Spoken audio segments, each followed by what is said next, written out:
It's an icy cold day today, and my cemetery dog Wally and we're up here at Powhatan Cemetery, Powhatan, Arkansas, way up here on a hill. This cemetery has some really old headstones.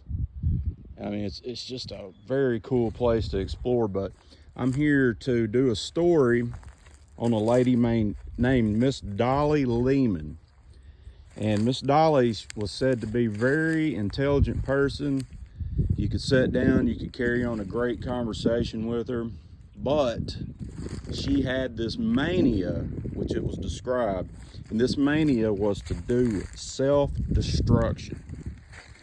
And Miss Dolly, she had done such things. They lived in the nearby town of Black Rock, Arkansas, which is not too far from here. She had shot herself. She had cut her own throat with a razor. She had jumped off a bridge, thrown herself out a window, and even stepped in front of a train. So she had to be watched constantly. And it got to the point where they had to put Miss Dolly into the state asylum in Little Rock, Arkansas.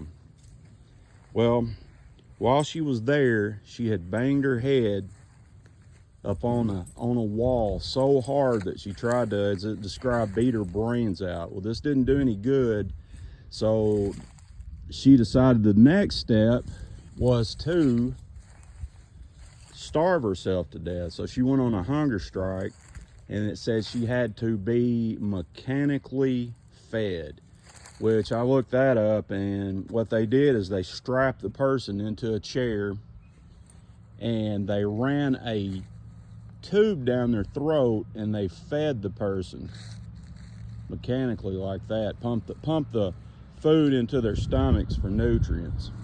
Well, Miss Dolly, I've been looking for quite a while here, and I finally found her stone, and she's buried right here. But while in the asylum, Dolly finally got a hold of a shirt that she could rip, and she tore it into shreds and made herself a rope out of that, and she strangled herself, and that's how she passed away. And she's buried up here on this hill in this nice cemetery, and she was 42 years old in 2 months, it says, at the time of her death. And I just pray that this lady is resting in peace. God, I hope her mind's at peace.